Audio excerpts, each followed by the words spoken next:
The woman standing at my door looked like a stranger wearing my sister's face.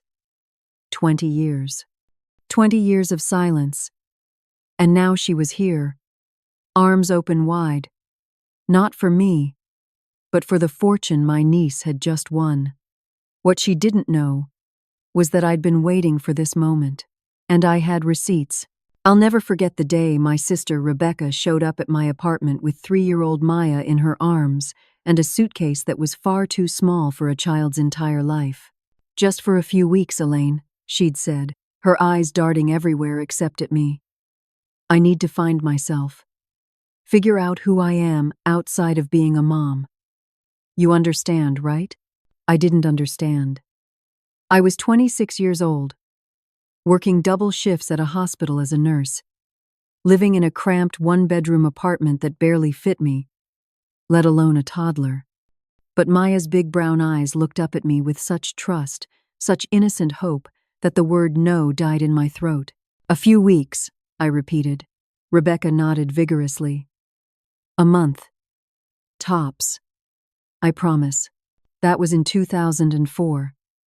It's 2024 now. And until 3 days ago, those were the last words my sister ever said to me in person. The first year was the hardest. Maya would wake up crying for her mommy every single night. I'd hold her, rock her, sing to her. But I wasn't who she wanted.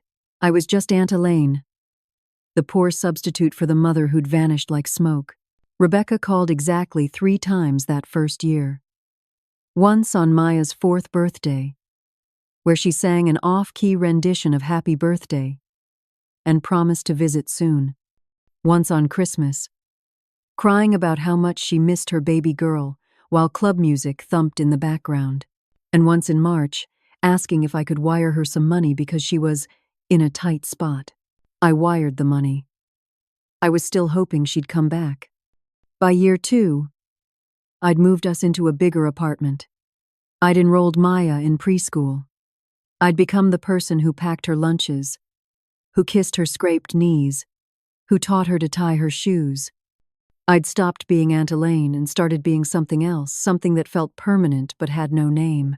The calls from Rebecca became sporadic, then rare, then non-existent. By the time Maya was 7, she'd stopped asking about her mother. By the time she was 10, she started calling me Mom without even realizing she'd done it. I never corrected her. Raising Maya wasn't easy. There were nights when I survived on 3 hours of sleep, juggling nursing shifts and parent-teacher conferences. There were months when I chose between buying her new shoes or paying the electric bill on time. There were moments when I resented my sister so deeply that the anger felt like acid in my chest. But then there were the other moments. Maya's first day of kindergarten, when she turned back at the classroom door and blew me a kiss. Her first school play, where she played a tree and took it so seriously she didn't move a muscle for 20 minutes. The day she brought home her first A+, and we celebrated with ice cream for dinner. Her middle school science fair, where she built a water filtration system out of materials she'd collected from around the neighborhood. That science project was the beginning of something extraordinary. Maya had inherited something from my sister, not Rebecca's selfishness or her inability to commit, but her brilliant, restless mind. Rebecca had been a gifted student before she dropped out of college. Maya had that same spark.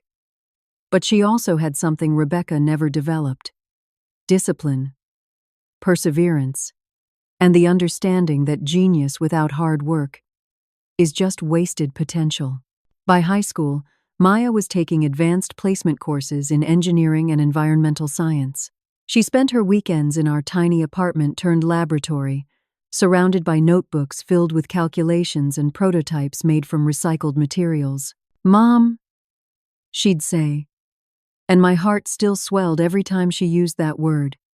What if we could create a truly affordable, sustainable water purification system for communities without clean water access?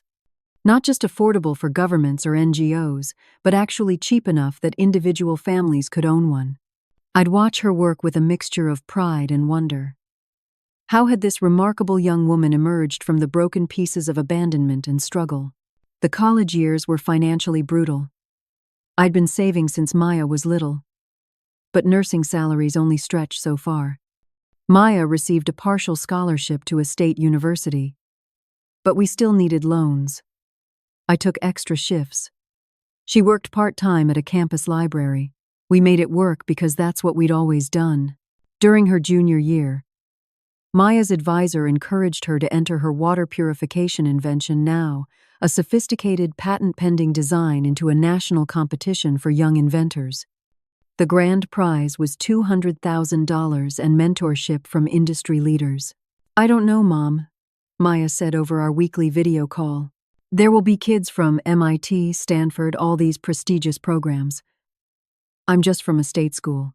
"You're not just anything," I told her firmly. "You're brilliant, you're dedicated, and your invention could change lives. You're entering that competition." She did. And then we waited. The call came on a Tuesday afternoon in March. I was at work, checking a patient's vitals, when my phone buzzed with Maya's ringtone, the silly song she'd recorded herself singing when she was 12, which I'd never changed. "Mom." Her voice was shaking. "Mom, I won." I nearly dropped my stethoscope. "What?" "I won. The whole thing. The grand prize. $200,000. They want to help me patent and market the design. They think it could be used internationally." "Mom, I can't believe this is happening." I excused myself, stepped into a supply closet, and cried like I hadn't cried in years. These weren't tears of sadness or struggle. They were tears of pure, overwhelming pride. We'd done it. Against every odd, every obstacle. Every moment when I thought we might not make it, we'd done it. The news spread quickly.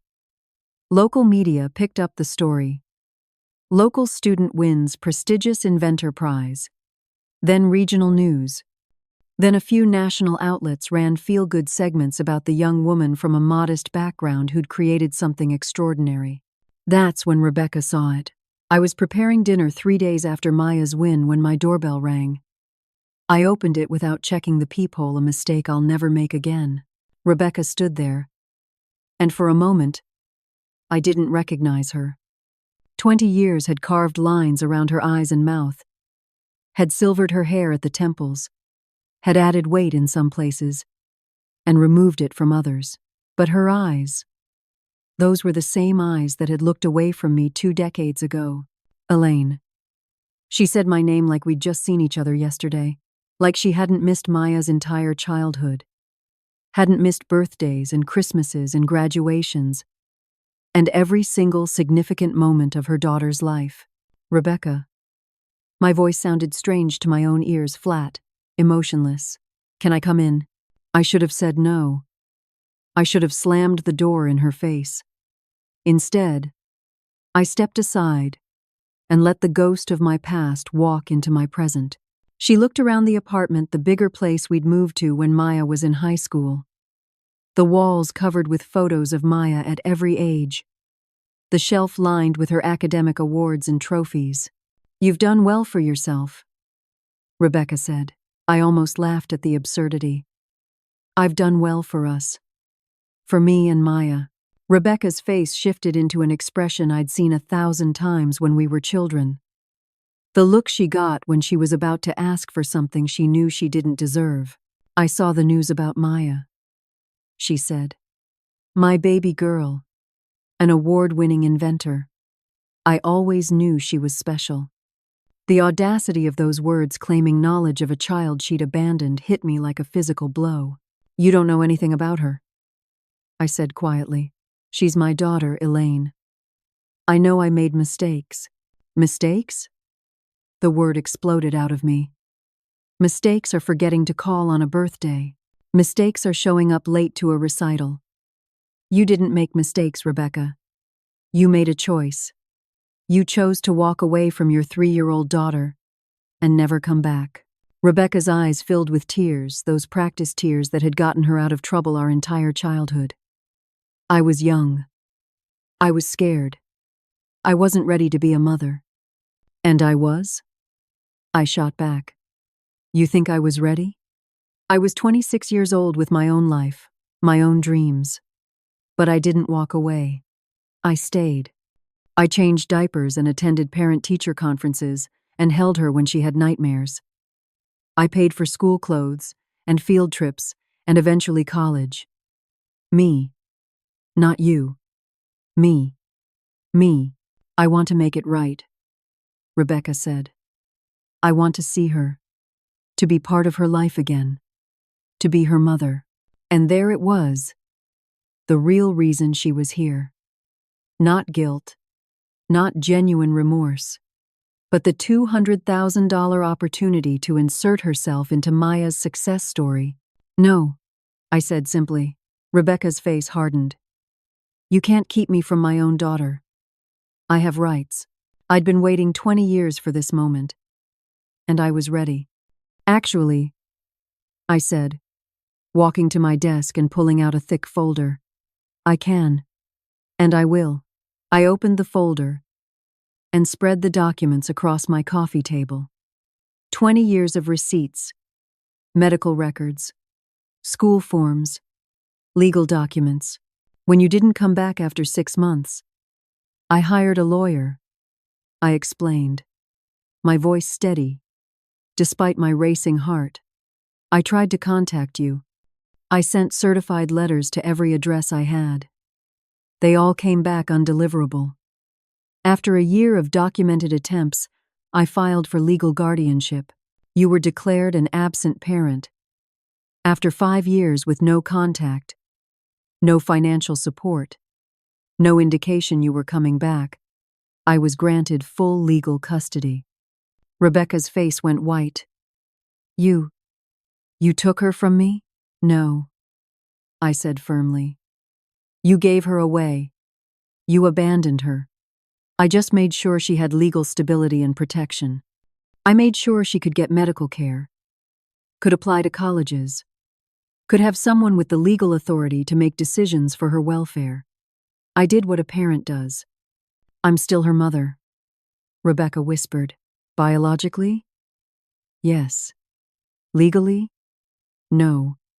In any way that matters? Absolutely not. Rebecca's facade cracked. The tears stopped. Her face twisted into something ugly. This is about the money, isn't it? You want to keep it all for yourself. That prize money belongs to Maya. And as her mother, as her legal guardian and adoptive parent, I interrupted. I have no claim to that money whatsoever. It's Maya's. Every single cent. I've already helped her set up meetings with financial advisors and attorneys to make sure she manages it wisely. Not that it's any of your business. I'll fight this, Rebecca threatened. I'll get a lawyer. Please do, I said calmly. I'd love to see you explain to a judge why you're suddenly interested in the daughter you abandoned for 20 years, right after she won a substantial cash prize. I'm sure that will go well for you. Rebecca stared at me, and I watched the calculations happening behind her eyes, weighing her options, measuring her chances, trying to find an angle. Does she know? Rebecca finally asked.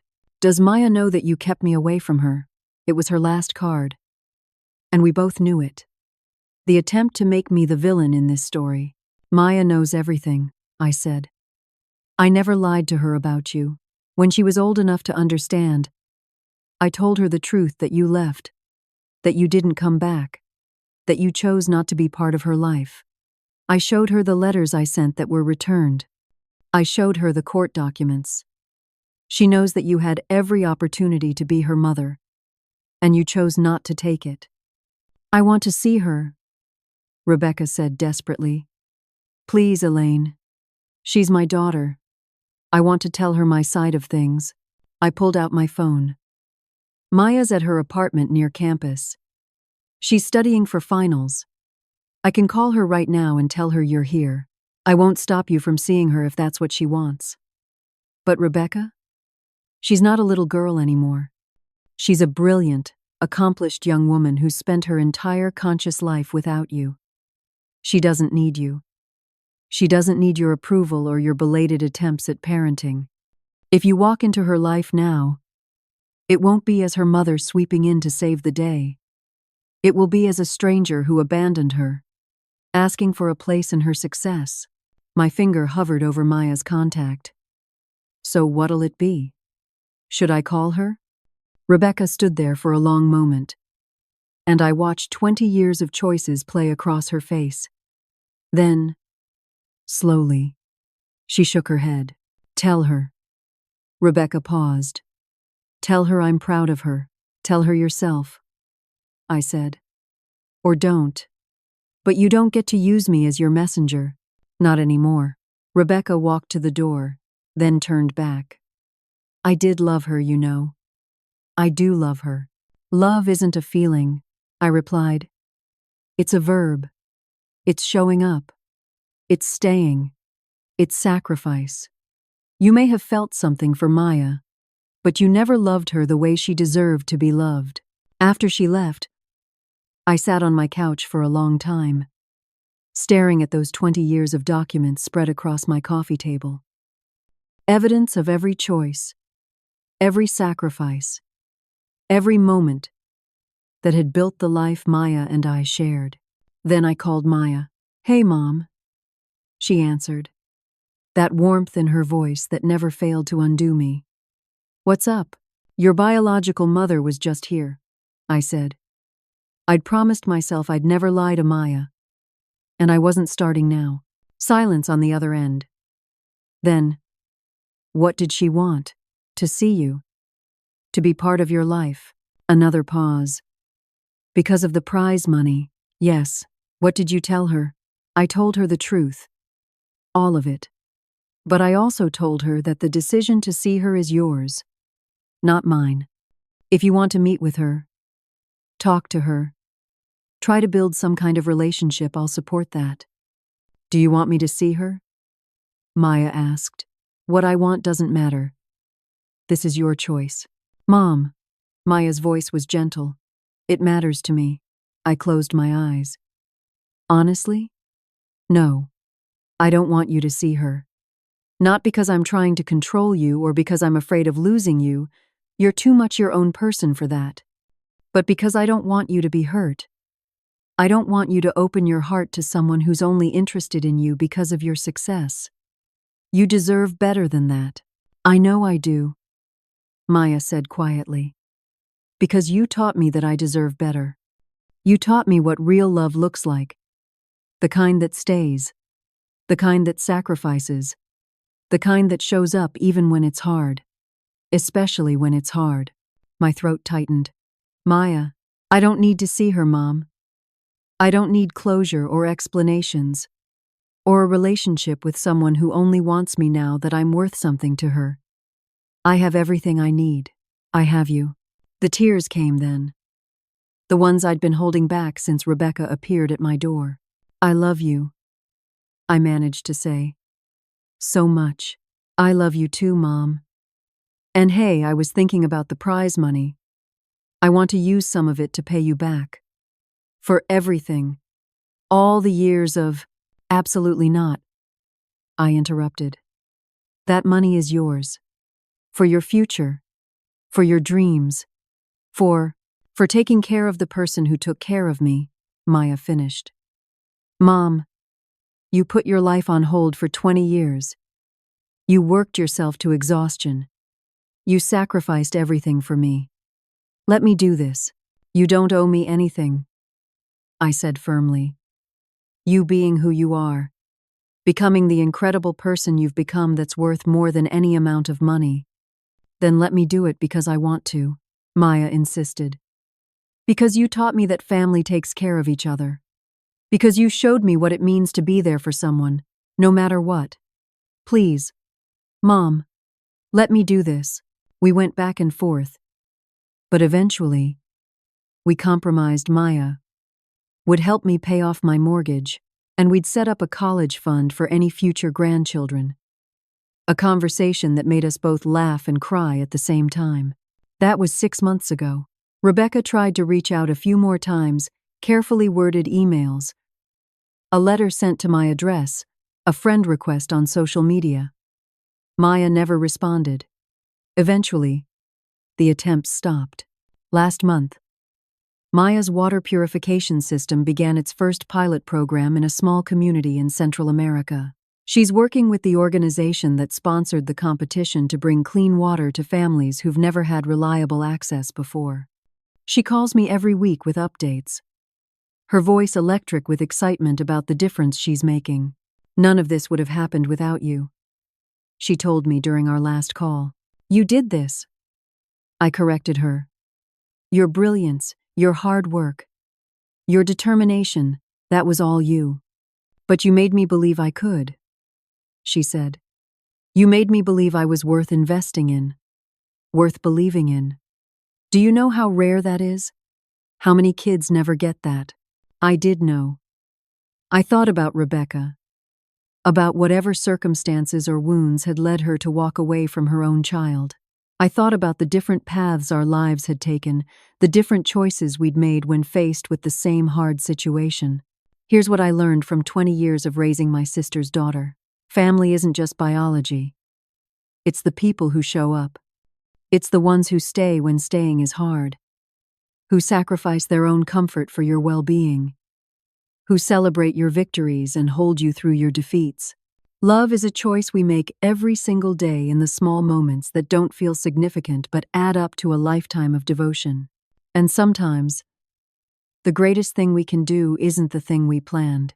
It's the thing we do when our plans fall apart, when life hands us a responsibility we never asked for, when we choose to stay instead of run. Rebecca gave Maya life, but I gave her everything else: love, stability, belief, opportunity. And Maya took those gifts and became something extraordinary, not because of her biological connection to genius, but because she learned that brilliance without character is meaningless, that success without sacrifice is hollow, that the true measure of a person isn't what they're born with but what they choose to do with it. I didn't choose to become a mother, but I chose to stay. I chose to love. I chose Maya every single day for 20 years, and I'd make the same choice 1,000 times over. So what do you think? Was I wrong to keep Rebecca out of Maya's life? Should I have given her more chances? Or did I do the right thing by protecting my daughter because that's what Maya is? My daughter in every way that matters, from someone who only showed up for the success. Drop your thoughts in the comments. Have you ever had to step up for a family member? Have you ever dealt with someone who disappeared from your life and tried to come back when things got good? I want to hear your stories. And if this story resonated with you, if it made you feel something or think about your own relationships differently, hit that like button and subscribe for more real stories about family, betrayal, and the complicated truth about love and loyalty. Remember, family isn't just about who gives you life. It's about who's there for your life. See you in the next one.